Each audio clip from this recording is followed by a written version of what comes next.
Oh, hello, can we please talk about UFC Vegas 60, Sandhagen versus Song Yadong? It was a pretty good event. I placed some terrible bets, but actually, they weren't that bad. I mean, I did predict a few of the winners. I always get too specific with my bets, and that's why they're fucking terrible. But yeah, it was a decent night of fights, to be fair. Two of the most horrible cuts I've seen in recent memory. Not like of all time, but like in recent memory, these ones were pretty bad. So if you like seeing a good cut, then go back and watch UFC Vegas 60 is all I'd say. Yeah, I'm going to run through that, have a look at what's next for the winners and losers potentially. And then I'm going to have a quick look at MMA news. There's some funny shit. Fucking Brendan Schaub and Dana White are fucking beefing again. And Khamzat and Khabib, well, Khamzat said some funny things back to Khabib as well. I'm going to be going through all of that. And yeah, so if all that sounds good, stay with me for the Burt Locker episode 134.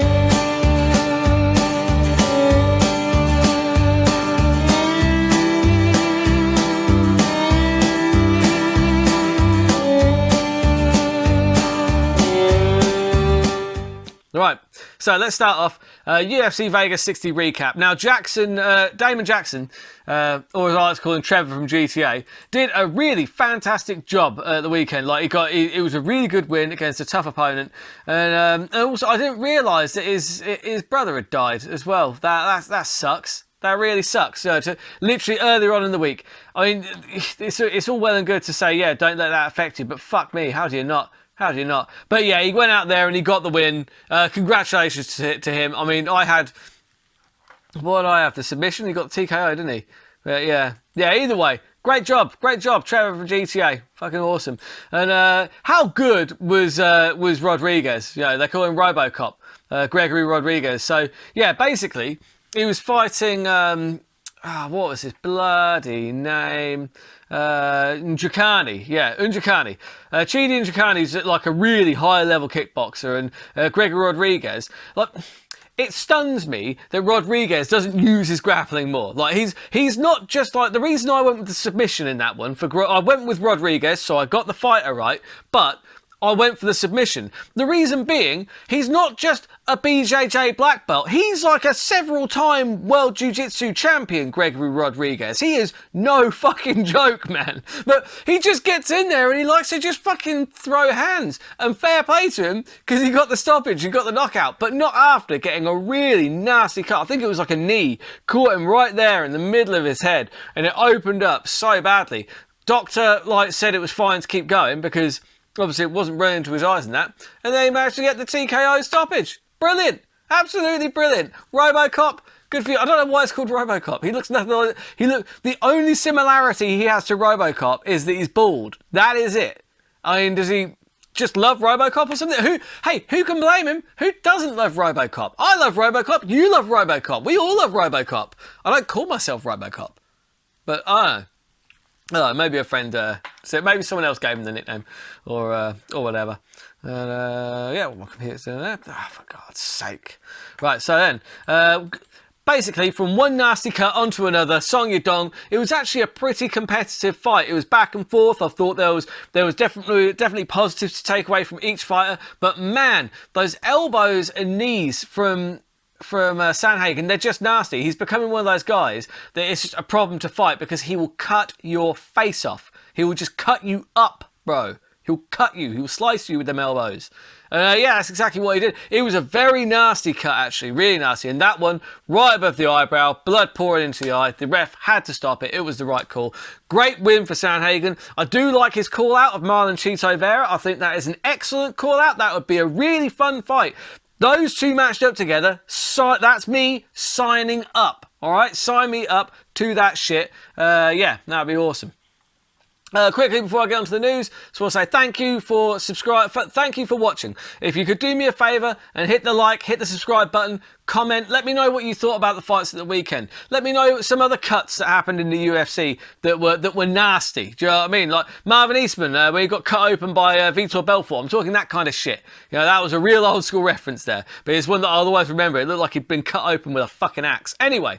I've also got my Patreon on the other side. So that one you get exclusive fight picks. There are fight picks that do not go anywhere else except from on the Patreon. That is a bargain at £1 a month. So please, if you wouldn't mind supporting the show, it'd be much appreciated. And thank you to those that do already. Super appreciated, massively grateful. And yeah, like I said, if you could like, share, subscribe, that all helps. So yeah, thank you.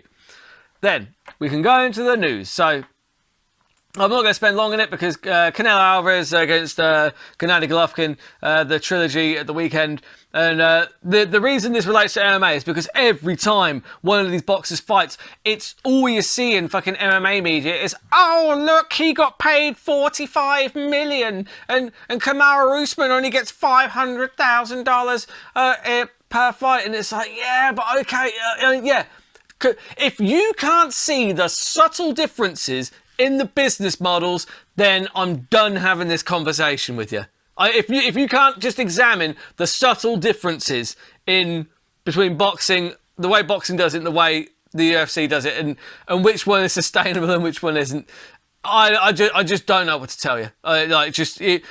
Some people just want to hate on the UFC and Dana White. So they do. They find any reason they can to do so, which is fine.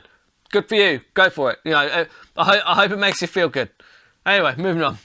Speaking of Dana White, he's now beefing with Brendan Sharp. Well, actually, Brendan Sharp's kind of beefing with him. It's pretty funny, right? Because what actually happened was a reporter was talking about how somebody was accusing Dana White of a conspiracy regarding the Khamzat Chimaev weight cut, saying that they orchestrated the whole thing. And Dana White thought it was Pat Miletich, but actually it wasn't. And the reporter said, no, it wasn't Pat. And he was like, who was it? He was like, Brendan Sharp. He was like, yeah, makes sense.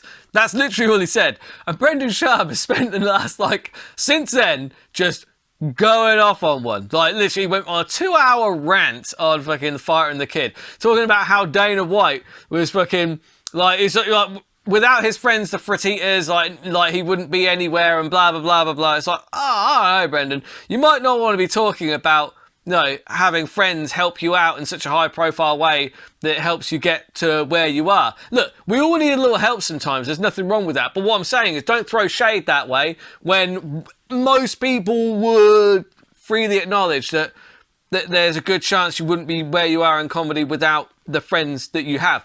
And I'm not saying that's a bad thing. He still worked his ass off to get where he is, but he had... A lot of people work their asses off. They're not going to be in that position because they haven't got the connections. All I'm saying. But yeah, it's pretty funny because apparently he's been going to comedy shows and that and just doing whole sets just ragging on Dana White. But one thing he keeps saying is yeah, no, it doesn't bother me. It doesn't bother me. It doesn't bother me. It's like, I don't know. Sounds like it bothers you a little. Just un poquito bothered. I don't know. Anyway, it's pretty funny. Look, at the end of the day, I don't think that Dana White is completely out of line in saying, yeah, I'm not surprised, and calling people idiots for believing that he would have the time to orchestrate a conspiracy for Khamzat Chimaev to miss weight so they could switch opponents around so they could get higher ticket sales by changing the fight at the last minute. It all sounds a bit far-fetched, and I don't think he's out of line calling people that believe that a bit of a silly goose. I don't think he's completely out of line, but I do like Brendan Sharp. I like his podcast, The Fighter and the Kid. I just think this whole rivalry is pretty funny, called Eskimo brothers and stuff like that. I'm not really on either guy's side on this. I just think it's pretty funny. Speaking of people that beef, Khamzat Chimaev versus Khabib, because Khabib decided that, hey, brother, you need to surround yourself with good Muslims. You're missing weight. You're acting out. And Khamzat Chimaev just went back. He clapped back. He fucking clapped back, didn't he? He's just like, oh, I just had a tiramisu and that's why I fucking missed weight and had my fight with Tony cancelled 5 times. And it's like, you know what, Khabib? He kind of got a point. Pot, kettle, black, right? Don't start throwing shade at him for missing weight and calling that unprofessional, because you miss weight 100 times. It's just ridiculous. I still think Khamzat should move up a weight class. If he wants 2 belts, he should get the middleweight and light heavyweight. He's supposedly bad enough to be able to do it. So, and I don't doubt it. But why are you cutting weight to 170? You're clearly not a 170 guy. He's that's what I call kind of weight cut bullying, but that's just it's sanctioned cheating. But it is sanctioned and it is perfectly within the rules. So, you know, whatever.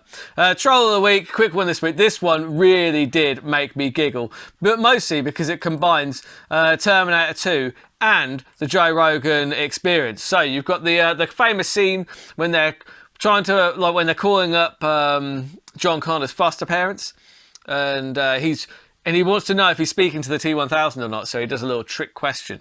I believe they starts talking about the dog's name, and he makes it up saying it's Wolfie or something. So anyway, you got got the Terminator in the phone booth there. So, do your parents listen to Joe Rogan? It's like, yeah, all the time. Why? Train by day, Joe Rogan podcast by night. What? Your foster parents are dead. I can just hear it in his voice, and it just, I saw that, and it made me crack up laughing. Absolutely love it. That is my favourite MMA meme of the week, and that is all I've got time for this week. No fights on this week. I believe the week after you've got Mackenzie Dern against name escapes me. Scene missing. Yan. Okay, Yan. Yes. And there's a couple of other fights on there as well. I think Yusuf is on there. Randy Brown versus Francisco Trinaldo. How is Francisco Trinaldo not dead? Like, how is he still alive? He's been going on. He's been fighting for as long as MMA has been around. Fair play to him. He's got that win over Khabib. I think it was him. There was one where, like, it was clear that he won. But anyway, I digress. So no fights to break down this week, but I'll be back next week. We'll see what happens in the world of MMA news. I'll bring you the latest on all the beefs that are going on between Dana White and whoever. Should be a pretty fun one. Anyways, until next time, keep those odds long and those bets terrible.